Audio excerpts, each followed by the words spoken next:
Sommes-nous vraiment libres? On pense souvent être libre, libre de penser, libre de choisir, libre de vivre comme on veut.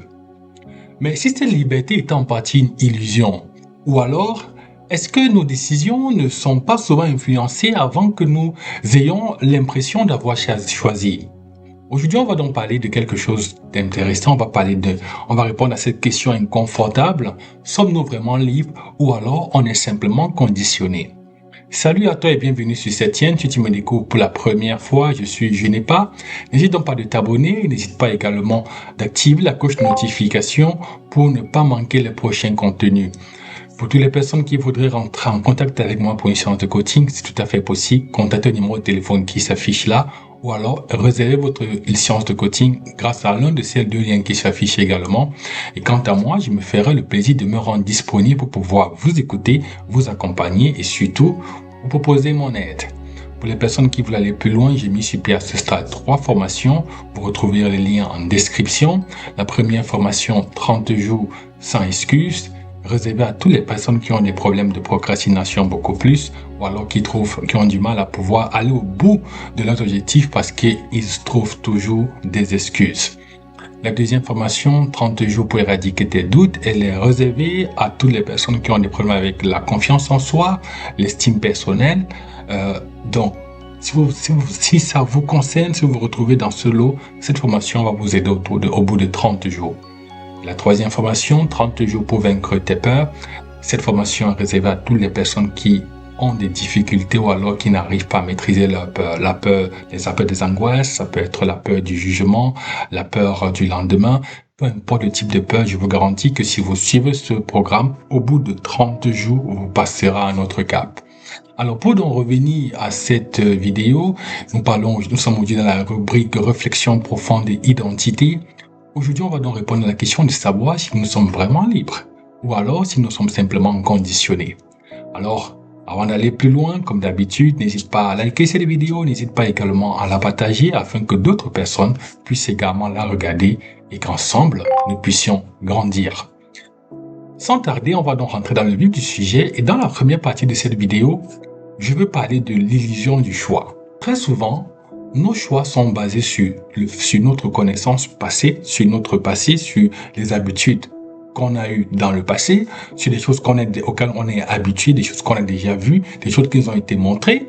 Nos choix sont également parfois basés sur ce qui nous a été répété. Ça peut être par les parents, ça peut être par nos proches. D'accord? Une fois de plus, c'est des choses auxquelles on est habitué. Et en fin de compte, nos choix peuvent être simplement influencés par des choses qui sont socialement valorisées, qui sont acceptées par la société. Très souvent, si je dois prendre le côté des études, si je prends le travail, si je prends les habitudes de consommation, alors le rythme de vie, très souvent, nos choix sont simplement des choix qui sont influencés par nos proches, qui sont simplement influencés par la société. Alors, est-ce que c'est donc un choix au final qui est réel qu'on est en train de poser au quotidien? Par exemple, si je prends les études, si je prends le travail, si je prends nos habitudes de consommation, notre rythme de vie, est-ce que c'est quelque chose qu'on choisit ou alors c'est simplement un scénario qui est déjà écrit et on est juste en train de l'exécuter? Quand tout le monde, par exemple, veut la même chose, ce n'est pas généralement un hasard. La véritable question au final, c'est qu'est-ce qui influence mes choix? Donc, très souvent, dans la vie, on se retrouve à être dans une routine, pris dans une routine quotidienne, routine également parfois dans nos choix, dans les choix de notre vie, dans les grandes décisions de notre vie. Mais très souvent, qu'est-ce qui influence nos choix? Est-ce qu'on s'arrête pour se poser la question de savoir qu'est-ce qui influence nos choix? Est-ce que je suis juste en train de dérouler un scénario ou alors dérouler le scénario de quelqu'un d'autre? Ou alors je suis en train d'écrire ma propre histoire, alors je suis en train de dérouler mon propre scénario. Donc, très souvent, tout ceci pour dire simplement que très souvent, il y a cette illusion du choix. Et si aujourd'hui tu n'es pas en mesure d'être responsable de tes choix, ou alors de dire que tous tes choix ne sont pas influencés par des facteurs externes, mais que ce sont bien tes décisions, alors peut-être que tu fais partie des personnes qui vivent dans cette illusion du choix. Rentrons dans la deuxième partie de cette vidéo maintenant où je vais parler également du conditionnement invisible. En fait, ce qu'il faut que tu saches, c'est que dès l'enfance, on est programmé ou alors on nous programme. Quand un enfant naît et qu'on essaie de faire son éducation, on lui dit comment il doit marcher, on lui dit ce qu'il doit faire, ce qu'il ne doit pas faire. Ça, c'est ce qui se passe en famille. Donc, en famille, déjà, l'enfant reçoit, est modélé. Il reçoit, il est dans un moule, il grandit dans ce moule, et dans ce moule, on lui donne une éducation familiale. D'accord? On lui apprend les premières valeurs de la vie. Maintenant, lorsque l'enfant va à l'école également va mouler cet enfant. Il rentre dans le nouveau moule, parce qu'il y a le moule de la famille, puis que le moule de la famille rentre dans le moule de l'école. À l'école, on va encore le modeler, on va encore le façonner, et on va lui apprendre encore d'autres valeurs de la vie. On va ajouter à ce qu'il avait à son premier moule. Maintenant, lorsque l'enfant quitte le cercle, alors le côté de l'école et qu'il rentre maintenant dans la société a également c'est notre moule qui a des normes, qui a des valeurs, qui a des règles et il va être façonné par la société. Et un point non négligeable également, c'est la culture. Un enfant qui est né par exemple aux États-Unis, ou alors un enfant qui est en Europe, ou alors un autre qui est en Asie, ou alors en Afrique, la culture également a un impact très important sur chacune de ces éducations. Donc la culture également façonne encore l'être humain, ou alors façonne encore ce petit enfant dont on a parlé depuis le début. Au final, sans trop le vouloir, ou alors de manière invisible, quelque chose est en train de se passer. Il y a un conditionnement qui est en train d'être fait. Un conditionnement sur le plan familial, un conditionnement sur le plan scolaire, un conditionnement sur le plan sociétal et en fin de compte, un conditionnement sur le plan culturel. Eh bien voilà en fait tout ce qui se déroule depuis le bas âge jusqu'à peut-être l'âge adulte. Mais alors, est-ce que tout ceci est donc réaliste? Ou alors, est-ce que c'est raisonnable?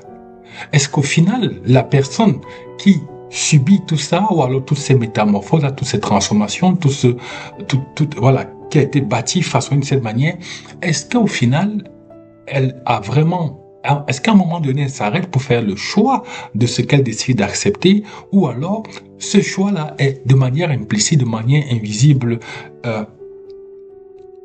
imposé. Et voilà les véritables questions qu'il faut se poser. À quel moment est-ce que on prend conscience que, voilà, certes, j'ai acquis des choses, soit en famille, soit à l'école, soit dans la société, soit de la culture, mais à quel moment je fais le choix de ce qui est bon pour moi, de ce que je retiens et de ce que je rejette? Ce qu'il faut savoir, c'est que parfois, sans se rendre compte, avec cette façon d'être modélé, on intègre en fait des limites mentales. On intègre parfois des limites culturelles. Pas parce qu'elles sont vraies, mais simplement parce qu'elles nous ont été répétées. Parce qu'on a tellement entendu. Parce qu'on nous a dit, voilà ce qui est normal, voilà ce qui est anormal. Voici là où on peut aller, voici où on peut pas aller. Voici ce qui est faisable et voilà ce qui n'est pas faisable. Et au final, donc, le plus grand contrôle n'est plus physique, mais il est simplement mental.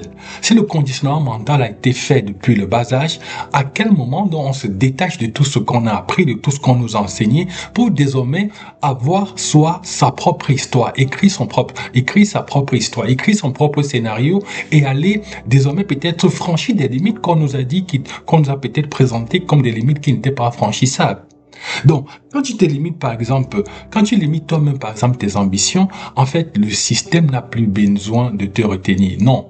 Donc, il faut comprendre aujourd'hui que en fait, tout ça pour dire dans cette partie que le conditionnement invisible qu'on a vécu alors qu'un enfant vit en famille, à l'école, en société ou alors la culture a un impact très fort sur cette personne et c'est un impact qui est au final mental. Et il faut qu'à un moment donné, la personne ne se remet pas en question, ne s'arrête pas pour désormais elle-même définir son propre canevas ou alors accepter prendre ce qui est bon pour elle et rejeter ce qui n'est pas bon pour elle, il y a de fortes chances qu'en fait, au courant de sa vie, tout au long de sa vie, en fait, elle ne soit pas en train de vivre sa vie, mais elle soit simplement en train de vivre un scénario qui a été répété, elle soit simplement en train de dérouler quelque chose qui est invisible, qui est en elle et dont elle n'est même pas consciente au final. Simplement parce qu'elle a accepté tout ce conditionnement-là et elle fait avec. Passons maintenant à la troisième partie de cette vidéo où je veux maintenant parler du fait que la liberté et le confort ne vont pas ensemble. Je rappelle qu'on est en train de se poser la question de savoir si nous sommes vraiment libres ou nous sommes simplement conditionnés. La vérité dérangeante, c'est celle-ci, c'est que la majorité ne veut pas vraiment être libre. La majorité veut simplement être confortable. Et qui parle de confortable, je parle ici par exemple une vie pas trop compliquée, une vie où on maîtrise tout, une vie où on prend pas des risques, une vie avec un bon salaire, tranquille, on peut avoir le minimum vital. Voilà en fait ce que la majorité veut. Or, dès qu'on parle de liberté, il y a trois choses principales qui viennent avec. Si tu veux la liberté, la première chose qui vient avec, c'est la responsabilité. Si tu veux être libre, il faut que tu sois une personne responsable. La deuxième chose qui vient lorsqu'on parle de liberté, ce sont des choix difficiles. Pour pouvoir jouir de ta liberté, il faut être en mesure de prendre des décisions difficiles, de faire des choix difficiles. Et beaucoup de personnes ne sont pas en mesure de faire des choix difficiles. Beaucoup de personnes ne sont pas en mesure de prendre la responsabilité de leur vie. Et la troisième chose qui vient lorsqu'on parle de liberté, c'est l'incertitude. Quand tu décides de prendre ta liberté, tu ne sais plus il faut être à l'aise avec l'incertitude. Il faut être à l'aise avec l'inconfort. Quand on parle de liberté, ça veut dire que désormais, tu prends un sentier que tous les autres ne prennent pas. Tu prends une voie que beaucoup de personnes ne prennent pas. Et cette voie-là, tu ne sais pas ce qui t'attend là-dedans. Or, beaucoup de personnes ne sont pas prêtes à faire avec l'incertitude. Beaucoup de personnes ne sont pas prêtes à faire avec l'inconfort. Le confort, lui, il rassure. Un salaire prévisible, par exemple, une routine de vie très bien connue. Je me lève à telle heure, je m'apprête à telle heure, je vais à l'école ou alors je vais à mon travail, je rentre de là à telle heure, voilà ce que je fais au courant de la journée, voilà qui est-ce que je vois en fin de journée et quand je rentre, voilà ce que je fais quand je rentre, voilà je regarde peut-être mes séries ou alors je mange mon petit repas et je me couche et la vie continue. Voilà le confort. Des décisions déjà bien arrêtées, des décisions déjà bien prises, une vie où on n'a pas de risque, une vie où on ne se prend pas la tête, une vie où on peut dormir chaque jour tranquillement parce qu'on sait que tout est confortable en fait. Mais si tu choisis le confort, ce que tu dois savoir, c'est que plus tu choisis ce confort, plus tu délègues ta liberté, plus tu délègues ta vie à quelqu'un d'autre. Et la liberté, quant à elle, commence simplement là où le confort s'arrête. Alors, je repose la question à ce niveau de la vidéo. Est-ce que tu es libre ou alors tu es simplement conditionné? Je redis ce que je viens de te dire, la liberté, elle commence là où ton confort s'arrête. Si aujourd'hui tu vis dans une vie qui est confortable, si tu préfères le confort, alors sache que tu as délégué ta liberté à quelqu'un d'autre. Mais si tu veux être dans l'inconfort, si tu veux apprendre à être confortable dans l'inconfort, alors sache que tu es en train d'acquérir ta liberté. Une fois de plus, n'hésite pas à liker cette vidéo, n'hésite pas à la partager, bien entendu, n'hésite pas également à partager cette vidéo à toutes les personnes que tu connais parce que l'idée ici, c'est que le maximum, la communauté ensemble, qu'on grandisse ensemble et qu'on puisse enfin prendre le contrôle de notre vie, qu'on prenne la responsabilité de notre vie. Passons donc maintenant à la quatrième partie de cette vidéo. C'est une partie qui est assez importante parce que ici, je veux parler de la liberté financière qui est un pilier vraiment ignoré. Alors, la question que je vais donc te poser avant de commencer cette dernière partie, c'est est-ce qu'on peut être vraiment libre quand on dépend totalement d'un seul revenu? Oui, quand tu partages, par exemple, quand tu échanges ton temps pour de l'argent, est-ce que tu peux vraiment dire que tu es libre? Quand ton mode de vie, par exemple, dépend d'une autorisation, ça veut dire que si, par exemple, tu dois aller peut-être à l'hôpital, bien alors voir ton médecin, tu dois prendre une autorisation. Si tu dois peut-être faire quelque chose, il faut toujours que tu aies l'autorisation de quelqu'un d'autre. Si tu dois aller en congé, il faut qu'il donne l'autorisation à quelqu'un. Est-ce on peut parler encore de liberté? Quand tu ne peux pas, par exemple, dire non, est-ce que là, on peut parler de liberté? Donc, ce n'est pas une critique que je suis en train de faire ici, mais je suis en train de dresser un constat. Est-ce que quand tu ne peux pas vivre comme tu veux, est-ce que quand ta vie dépend peut-être de quelqu'un qui est au-dessus de toi, quand les décisions de ta vie dépendent d'un responsable, est-ce que là, on parle encore de liberté? La dépendance financière limite simplement ta liberté de parole. La dépendance financière limite également ta liberté de mouvement et ta liberté de choix. En d'autres termes, si tu dépends d'un seul revenu, beaucoup de choses sont limitées. Ta liberté de parole est limitée, ta liberté de mouvement est limitée, ta liberté de mouvement est limitée et ta liberté de choix également est limitée. Ça, c'est quand on dépend d'un seul revenu. Et donc, être libre, en fait, c'est ne pas au final être riche, mais c'est pouvoir avoir des options. Avec les temps qui courent, avec la vie de tous les jours, on veut à un moment donné avoir des options. Mais est-ce que les choix qu'on fait ou alors le fait qu'on dépende par exemple d'un seul revenu nous donne la possibilité aujourd'hui d'avoir des options? Dans la grande majorité, non. Beaucoup de personnes qui dépendent d'un seul revenu sont très limitées dans leur choix. Alors, est-ce qu'au final, on est vraiment libre? Sommes-nous vraiment libres au final? La réponse honnête est pas totalement. Non, on n'est pas totalement libre. Mais la bonne nouvelle, c'est qu'on peut le devenir. Ce n'est pas impossible de devenir libre. Ce n'est pas impossible d'avoir plus d'options, d'avoir plus de choix. Mais pour cela, il faut donc payer le prix. Il faut accepter de prendre des décisions parfois difficiles. Alors, chaque fois que tu choisis consciemment, au lieu de simplement réagir, au lieu d'être dans la réaction, alors ce que tu dois savoir, c'est que chaque fois aussi que tu prends la responsabilité, au lieu de blâmer, chaque fois que tu décides d'assumer, au lieu de te désengager ou alors de simplement prendre la fuite, chaque fois que tu t'éloignes du troupeau pour suivre ta propre voie, alors tu es en train de gagner un peu plus de liberté. Voilà pour ce qui était dans cette quatrième partie de cette vidéo. On va donc dire un petit mot pour essayer de conclure tout ce qu'on s'est dit jusqu'ici. La liberté ne t'est jamais donnée, c'est ce qu'il faut savoir. La liberté n'est pas donnée, la liberté se conquiert.